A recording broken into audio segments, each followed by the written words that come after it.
আসসালামু আলাইকুম। প্রিয় দর্শক, অন্য মঞ্চের আলাপচারিতায় আপনাদের সকলকে আমন্ত্রণ জানাচ্ছি।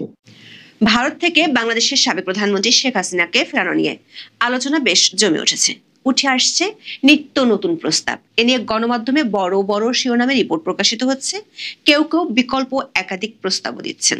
এরই মধ্যে সরকার একটি ভাঙা টেপ রেকর্ডার হিসেবে ইন্টারপোলের মাধ্যমে রেড নোটিশ জারির গল্প শোনাচ্ছেন, যেটি সম্ভব নয় বলে গত নভেম্বরে আমরা জানিয়েছিলাম।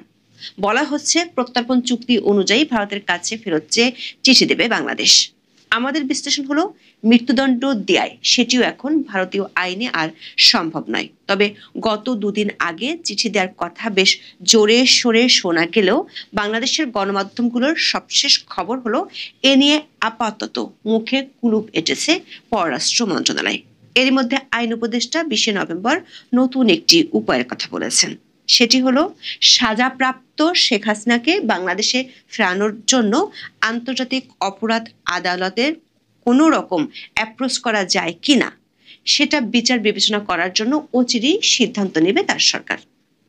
দর্শক, আইন উপদেষ্টার এই কথা থেকে স্পষ্ট বোঝা যাচ্ছে আন্তর্জাতিক আদালতের এখতিয়ার ও বিচার প্রক্রিয়া এবং সীমাবদ্ধতা নিয়ে তার কোনো ধারণা নেই, যেমনটি এর আগে ছিল না ইন্টারপোল নিয়েও। আমাদের বিশ্লেষণ হলো আইসিসির কাছে আবেদন করলে উল্টো বাংলাদেশের আদালতের বিচার প্রক্রিয়ার স্বচ্ছতা ও নিরপেক্ষতা নিয়ে বিরাট প্রশ্ন উঠবে, যে নালিশটি এরই মধ্যে আওয়ামী লীগ জাতিসংঘের কাছে করে রেখেছে। তার চেয়েও বড় কথা হলো আইসিসির কোনো ক্ষমতাই নেই ভারত থেকে শেখ হাসিনাকে বাংলাদেশে ফেরত আনার। কারণ আইসিসি কাউকে হেগের পথে নিয়ে যেতে পারে, ঢাকার পথে পাঠাতে পারে না। তাহলে আইনের শিক্ষক হয়েও কেন আসিফ নজরুল কিছুদিন পর পর এমন অসম্ভব আইনি পথ দেখান? বিস্তারিত জানতে চলুন যাওয়া যাক বিশ্লেষণে। নভেম্বর অন্তর্বর্তী সরকার উপদেষ্টা পরিষদের বৈঠকের পর রাজধানীর ফরেন সার্ভিস একাডেমিতে সংবাদ সম্মেলনে কথা বলেন আইন উপদেষ্টা। সেখানে তিনি ভারতে থাকা বাংলাদেশের সাবেক প্রধানমন্ত্রী শেখ হাসিনাকে ফেরত আনার জন্য নতুন একটি পথের সম্ভাবনার কথা তুলে ধরেন। তিনি জানান, আন্তর্জাতিক অপরাধ আদালত বা আইসিসির মাধ্যমে শেখ হাসিনাকে ফেরত আনা যায় কিনা সেটি খতিয়ে দেখবে। আইন উপদেষ্টার এমন বক্তব্যে একটি প্রশ্ন উঠে আসে, সেটি হলো আন্তর্জাতিক অপরাধ আদালত বা আইসিসি কি এমন এক বৈশ্বিক পুলিশি সংস্থা যারা চাইলেই যে কোনো দেশ থেকে অপরাধীকে ধরে এনে বিচার করতে পারে বা নিজ দেশে ফেরত পাঠাতে পারে? রোম সংবিধি বা রোম স্ট্যাটিউটের আইনি লেন্স দিয়ে দেখলে বোঝা যাবে এই ধারণাটি কেবল ভুলই নয়, বরং আইসিসির মূল ম্যান্ডেটের সাথে সাংঘর্ষিক। তার মানে গোড়াতে একটি মৌলিক আইনি ভুল আসার কথা শোনাচ্ছেন আইন উপদেষ্টা। আন্তর্জাতিক আইনে সমর্পণ বা সারেন্ডার এবং প্রত্যর্পণ বা এক্সট্রাডিশন দুটি সম্পূর্ণ ভিন্ন ধারণা, যা রোম সংবিধির 102 অনুচ্ছেদে স্পষ্ট করা হয়েছে। সারেন্ডার হলো এমন একটি প্রক্রিয়া যার মাধ্যমে কোনো রাষ্ট্র একজন ব্যক্তিকে আন্তর্জাতিক অপরাধ আদালত বা আইসিসির কাছে হস্তান্তর করে, অর্থাৎ অভিযুক্তের গন্তব্য হলো নেদারল্যান্ডসের হেগ। অন্যদিকে প্রত্যর্পণ বা এক্সট্রাডিশন হলো দুটি সার্বভৌম রাষ্ট্রের মধ্যে দ্বিপাক্ষিক বা বহুপাক্ষিক চুক্তির ভিত্তিতে এক রাষ্ট্র থেকে অন্য রাষ্ট্রে অপরাধী হস্তান্তরের প্রক্রিয়া। এখানে আইসিসির কোনো প্রত্যক্ষ ভূমিকা নেই। রোম সংবিধির 89 অনুচ্ছেদ অনুযায়ী আইসিসি কোনো ব্যক্তির গ্রেপ্তার বা সমর্পণের জন্য রাষ্ট্রগুলোর কাছে অনুরোধ জানাতে পারে, কিন্তু এই অনুরোধের উদ্দেশ্য হলো সেই ব্যক্তিকে আইসিসির নিজস্ব ডিটেনশন সেন্টারে নিয়ে আসা এবং আইসিসি বিচারকদের সামনে বিচার করা। রোম সংবিধির কোথাও এমন কোনো বিধান নেই যা আইসিসিকে ক্ষমতা দেয় কোনো ব্যক্তিকে এক দেশ থেকে অন্য দেশে পাঠানোর নির্দেশ দেওয়ার। তার মানে বাংলাদেশ সরকার যদি আইসিসির কাছে এমন কোনো আবেদন করে যে শেখ হাসিনাকে ভারত থেকে বাংলাদেশে ফেরত পাঠানোর ব্যবস্থা করুন, তবে তা আইসিসির এখতিয়ার বহির্ভূত বলে গণ্য হবে। দর্শক, বিষয়টিকে আইনের ভাষায় বলা হয় আল্টাফায়ার্স।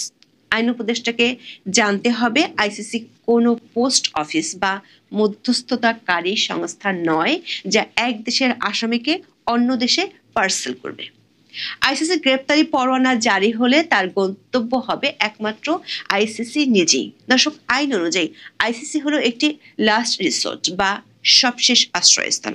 রোম সংবিধির প্রস্তাবনা এবং 1 ও 17 অনুচ্ছেদে পরিপ্রগতা নীতি বা কমপ্লিমেন্টারিটির কথা বলা হয়েছে। এর অর্থ হলো আইসিসি তখনই হস্তক্ষেপ করবে যখন কোনো জাতীয় বিচার ব্যবস্থা তদন্ত বা বিচার করতে অনিচ্ছুক বা অক্ষম হয়। বাংলাদেশের বর্তমান প্রেক্ষাপটে অন্তর্বর্তী সরকার নিজস্ব ট্রাইব্যুনালে শেখ হাসিনার বিচার করছে এবং তাকে মৃত্যুদণ্ড দিয়েছে। অর্থাৎ বাংলাদেশ রাষ্ট্র বিচার করতে শুধু ইচ্ছুকই ছিল না, সক্ষমতা প্রমাণ করেছে। এই অবস্থায় আইসিসির হস্তক্ষেপ চাওয়ার আইনি ভিত্তি দুর্বল হয়ে পড়েছে। যদি বাংলাদেশ আইসিসির কাছে চায় তবে তাদের স্বীকার করে নিতে হবে যে জাতীয় পর্যায়ে এই বিচার সুষ্ঠুভাবে করা সম্ভব নয়, যা বাংলাদেশের আইসিটি আদালতের বিচার প্রক্রিয়া ও রায়কে প্রশ্নবিদ্ধ করবে। দর্শক, বর্তমান অবস্থায় আইসিসিতে গেলে কি হতে পারে তার সাথে আরেকটি খুবই গুরুত্বপূর্ণ প্রশ্ন জড়িয়ে আছে। সে প্রশ্নটি হলো, আইসিসি কি শেখ হাসিনার মৃত্যুদণ্ড কার্যকর করতে সহায়তা করবে? উত্তর হলো না। শুধু নাই নয়, একটি বড় না। রোম সংবিধির ৭৭ অনুচ্ছেদ অনুযায়ী আইসিসি সর্বোচ্চ যে শাস্তি প্রদান করতে পারে তা হলো ৩০ বছরের কারাদণ্ড অথবা অপরাধের তীব্রতা বিবেচনা করে যাবজ্জীবন কারাদণ্ড। আইসিসির আইনে মৃত্যুদণ্ডের কোনো স্থান নেই। এর পেছনের কারণ হলো আইসিসির অন্যতম প্রধান পৃষ্ঠপোষক ইউরোপীয় ইউনিয়ন এবং মানবাধিকার সংগঠনগুলোর মৃত্যুদণ্ড বিরোধী কঠোর অবস্থান। এখানেই তৈরি হয় এক বিশাল আইনি প্যারাডক্স বা কূটাভাস। যদি বাংলাদেশ সরকার শেখ হাসিনাকে ফেরানোর জন্য আইসিসির দ্বারস্থ হয় এবং তর্কের খাতিরে ধরে নিলাম আইসিসি শেখ হাসিনাকে গ্রেপ্তার করে নিজেদের হেফাজতে নিল, তাহলে শেখ হাসিনা কার্যত মৃত্যুদণ্ড থেকে বেঁচে যাবেন। যদি সেটি সম্ভব হয় তাহলে শেখ হাসিনা থাকবেন হেগের শিয়াতাব নিয়ন্ত্রিত কারাগারে, ঢাকার কোনো ফাঁসি কাছে নয়। আন্তর্জাতিক আইনে এই পরিস্থিতিকে বলা হয় ফোরাম শপিং, যেখানে আসামিরা অনেক সময় মৃত্যুদণ্ড এড়াতে আন্তর্জাতিক আদালতের বিচার প্রার্থনা করে। সুতরাং শেখ হাসিনাকে দেশে ফিরিয়ে এনে মৃত্যুদণ্ড কার্যকর করার আইন উপদেষ্টার যে রাজনৈতিক আকাঙ্ক্ষা তা আইসিসির মাধ্যমে বাস্তবায়ন করা কার্যত অসম্ভব। দর্শক, তত্ত্বের বাইরে গিয়ে একটু ইতিহাসের দিকে তাকাই। সেখানে লিবিয়ার সাইফ আল ইসলাম গাদ্দাফির মামলাটি বর্তমান পরিস্থিতির জন্য একটি নিখুঁত উদাহরণ। মুয়াম্মার গাদ্দাফির পতনের পর তার পুত্র সাইফ আল ইসলামকে লিবিয়ার আদালত মৃত্যুদণ্ড দেয়, কিন্তু আইসিসিও তার বিরুদ্ধে মানবতার বিরুদ্ধে অপরাধের জন্য পরোয়ানা জারি করেছিল। লিবিয়া সরকার আইসিসিকে চ্যালেঞ্জ করে বলে তারা সাইফের বিচার করতে সক্ষম এবং তাকে লিবিয়ায় মৃত্যুদণ্ড দেওয়া হবে। আইসিসি লিবিয়ার এই দাবি প্রত্যাখ্যান করেছিল। আইসিসি এবং মানবাধিকার সংস্থাগুলো লিবিয়ার মৃত্যুদণ্ডের রায়ের তীব্র বিরোধিতা করেছিল এবং তাকে হেগে নিয়ে আসার জন্য চাপ প্রয়োগ করেছিল। এই নজির থেকে এটি স্পষ্ট যে আইসিসি কোনো জাতীয় আদালতের মৃত্যুদণ্ড কার্যকর করার সহায়ক শক্তি হিসেবে কাজ করে না, বরং অনেক ক্ষেত্রে এটি জাতীয় আদালতের মৃত্যুদণ্ড রায়ের প্রতিবন্ধক হিসেবে আবির্ভূত হয়। দর্শক, আরো একটি কারণে আইসিসিতে আবেদন করেও কোনো লাভ হবে না। শেখ হাসিনা বর্তমানে ভারতে অবস্থান করছেন, তাই আইসিসির কোনো পরোয়ানা বা অনুরোধ ভারতে কতটা কার্যকর হবে তা নির্ভর করে আন্তর্জাতিক আইনের সাথে ভারতের সম্পর্কের উপর। ভারত রোম সংবিধিতে স্বাক্ষরকারী দেশ নয়। ভারত, চীন, রাশিয়া এবং যুক্তরাষ্ট্রের মতো পরাশক্তিগুলো আইসিসির সদস্যপদ গ্রহণ করেনি। এর অর্থ হলো রোম সংবিধির ৮৬ অনুচ্ছেদ অনুযায়ী কেবল সদস্য রাষ্ট্রগুলোই আইসিসির অনুরোধে সহযোগিতা করতে বাধ্য। যেহেতু ভারত সদস্য নয়, তাই আইসিসির কোনো গ্রেপ্তারি পরোয়ানা বা নোট ভার্বাল ভারতকে আইনিভাবে বাধ্য করতে পারে না। আবার ভারত সরকার সম্পূর্ণ নিজস্ব ইচ্ছায় আইসিসির সাথে সহযোগিতা করতে পারে, কিন্তু ঐতিহাসিকভাবে ভারত আইসিসির এখতিয়ারকে তাদের জাতীয় সার্বভৌমত্বের উপর হস্তক্ষেপ হিসেবে দেখে এসেছে। বিশেষ করে কাশ্মীর বা উত্তর পূর্ব ভারতের সংঘাতময় পরিস্থিতির কারণে ভারত কখনোই এমন কোনো নজির স্থাপন করতে চায় না যা ভবিষ্যতে তাদের নিজস্ব সেনা বা রাজনীতিবিদদের বিরুদ্ধে ব্যবহৃত হতে পারে। আরো একটি কারণ আছে।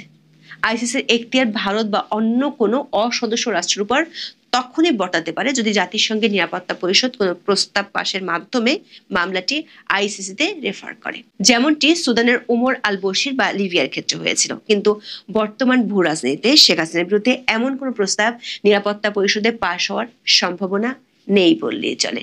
ভারতের দীর্ঘদিনের মিত্র রাশিয়া কিংবা আমেরিকা নিরাপত্তা পরিষদের স্থায়ী সদস্য এবং ভেটো ক্ষমতার অধিকারী।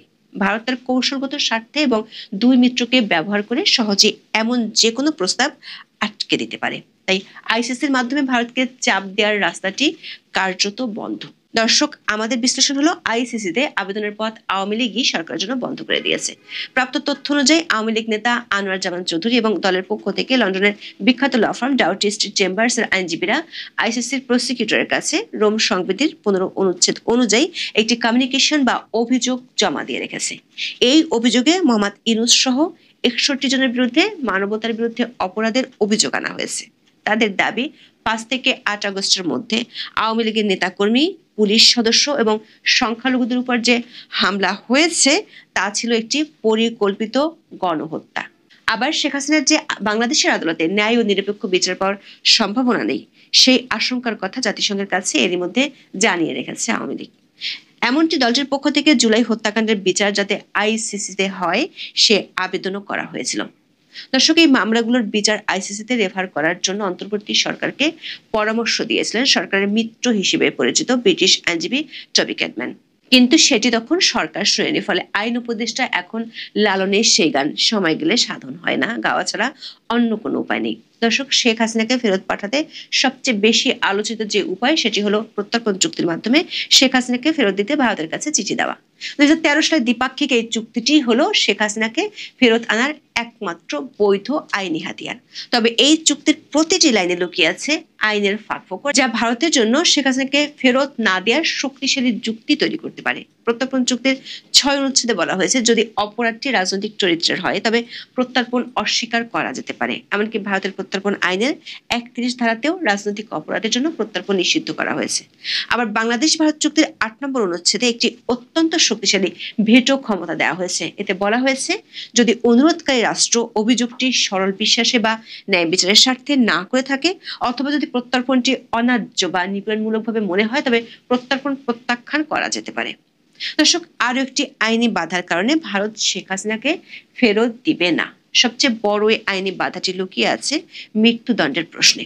1962 সালের ভারতীয় প্রত্যর্পণ আইনের 34-এর সি ধারাটি এখানে কাজ করবে।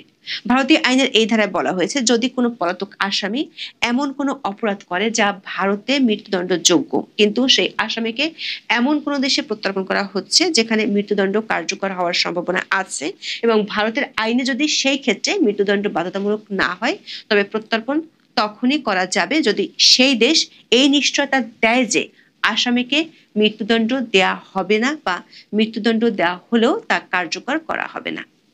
কানাডা ও ভারতের মধ্যে জাসিস সিধু হত্যা মামলায় এই বিষয়টি অত্যন্ত স্পষ্টভাবে উঠে এসেছিল, কিন্তু বাংলাদেশের বর্তমান রাজনৈতিক বাস্তবতার বিপরীতে গিয়ে অন্তর্বর্তীকালীন সরকার কি এমন একটি বিশাল রাজনৈতিক ঝুঁকি নিয়ে মুচলেকা দিতে পারবে?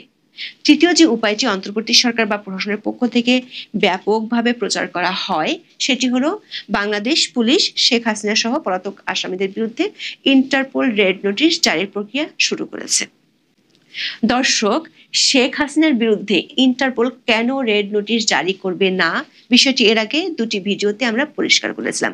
তারপরও আইন উপদেষ্টা, স্বরাষ্ট্র উপদেষ্টা, আইজিপি সহ সরকারের ঊর্ধ্বতনরা একই ভাঙা টেপ রেকর্ডার বারবার বাজিয়ে যান। দৈনিক যুগান্তর এক খবরে বলা হয়েছে, শেখ হাসিনাকে গ্রেপ্তারের জন্য রেড অ্যালার্ট নোটিশ চেয়ে ইন্টারপোলকে প্রথম চিঠি দেওয়া হয় গত বছরের নভেম্বরে। প্রায় 5 মাস আগে দেওয়া হয় আরেকটি চিঠি।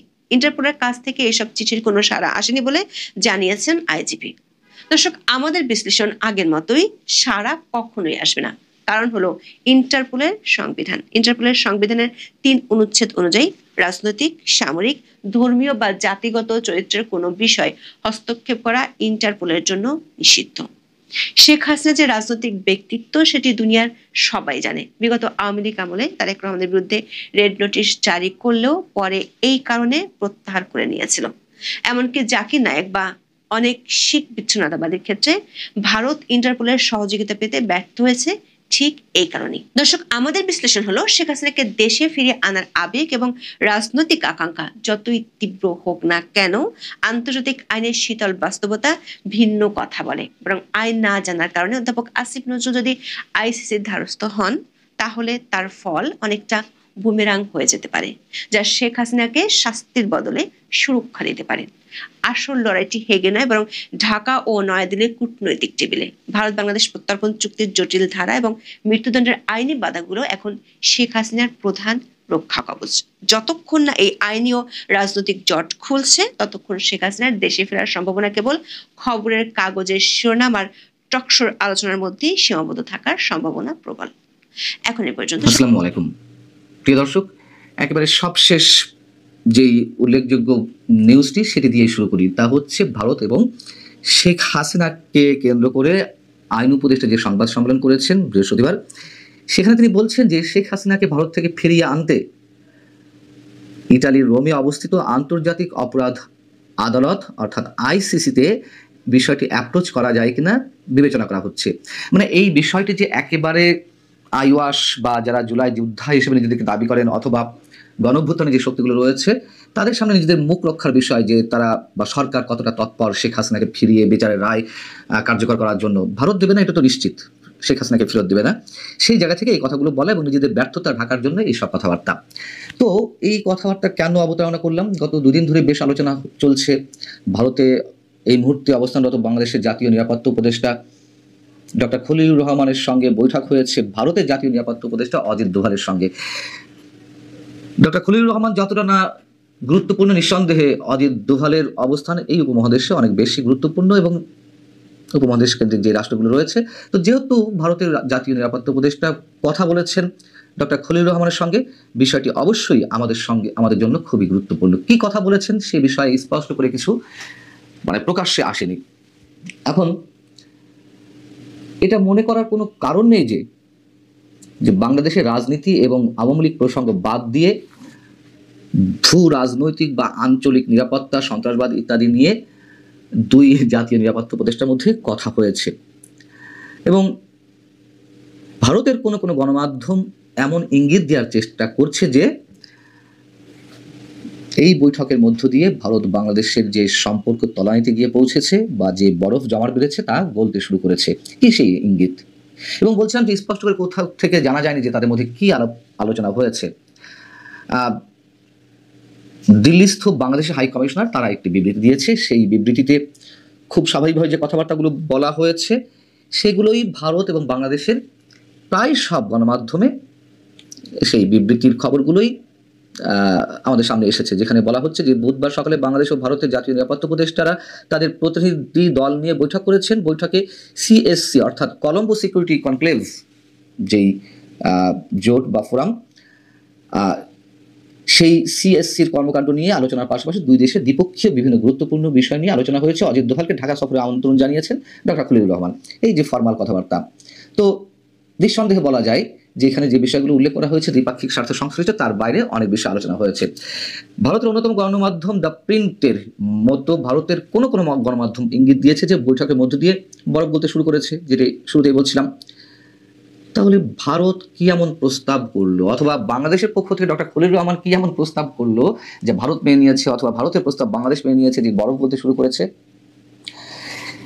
আমরা যেটুকু জানতে পেরেছি অথবা ধারণা করা যেতে পারে, তার মধ্যে যে বিষয়গুলো আলোচনা হয়েছে তার মধ্যে রয়েছে বাংলাদেশের আগামী জাতীয় সংসদ নির্বাচনে আওয়ামী লীগকে অংশগ্রহণের সুযোগ তৈরি করে দেওয়া, এবং এতে যে অজিত দোভালের পক্ষ থেকে প্রস্তাবটি ডক্টর খলিলুর রহমানের কাছে উত্থাপন করা হয়েছে সে বিষয়ে একটি ইঙ্গিত আরও স্পষ্টভাবে পাওয়া যায়। শেখ হাসিনার মৃত্যুদণ্ডের রায় ঘোষণার পরপরই দেশটির পররাষ্ট্র মন্ত্রণালয় যে বিবৃতি দিয়েছে সেই বিবৃতির একটি অংশে কথাগুলো ছিল এরকম: একটি ঘনিষ্ঠ প্রতিবেশী হিসেবে ভারত বাংলাদেশের জনগণের সর্বোত্তম স্বার্থে প্রতিশ্রুতিবদ্ধ, যার মধ্যে শান্তি, গণতন্ত্র অন্তর্ভুক্তি এবং স্থিতিশীলতা অন্তর্ভুক্ত। এই উদ্দেশ্যে আমরা সবসময় সকল পক্ষের সঙ্গে গঠনমূলকভাবে সম্পৃক্ত থাকব। মানে এখানে অংশগ্রহণমূলক শব্দটা এখানে আনা হয়েছে। এখন আর কি আলোচনা হতে পারে তার একটু বলে রাখি যে শেখ হাসিনাকে যে ভারত ফেরত পাঠাবে না তা তো মোটামুটি নিশ্চিত, এবং সেই জায়গা থেকে আইন উপদেষ্টা যে মোটামুটি আইওয়াশ করার মতন একটি সংবাদ সম্মেলন করেছেন, সেই জায়গায় শেখ হাসিনা যে প্রসঙ্গ এনেছেন সেটা উল্লেখ করেছি। সেই বিষয়টি নিশ্চয়ই অজিত দোভাল জানিয়ে দিয়েছেন ডক্টর খলিলুর রহমানকে যে হাসিনাকে ফেরত দেওয়া হচ্ছে না। এবং পাকিস্তানের সঙ্গে বাংলাদেশের যে অতিমাত্রায় সখ্যতার সৃষ্টি হয়েছে, পাকিস্তানের গোয়েন্দা সংস্থা থেকে শুরু করে সেখানকার সরকারের বিভিন্ন পর্যায়ের উচ্চপদস্থ কর্মকর্তাদের যে আনাগোনা ঘন ঘন, তো এই সফর তো লেগেই আছে বাংলাদেশে, সেটি তো ভারতের খুব ভালোভাবে নেওয়ার কথা নয়। এবং যত জানা গেছে সেই বিষয়টিও অজিত দোভাল অ্যাড্রেস করেছেন। এবং একই সঙ্গে ভারতের প্রতিরক্ষা মন্ত্রী রাজনাথ সিং গত কয়েকদিন আগে তার একটি বক্তব্যে আমাদের প্রধান উপদেষ্টাকে উদ্দেশ্য করে যে ভাষায় কথা বলেছেন, যে শব্দ চয়ন করেছেন, আমরা তাতে আপত্তি জানাতে পারি, তবে বলেছেন তো যে ভারত সম্পর্কে কোনো মন্তব্য করতে হলে বুঝে শুনে যে কোনো মন্তব্য করা উচিত। সেই বক্তব্যই আবার তুলে ধরা হয়েছে।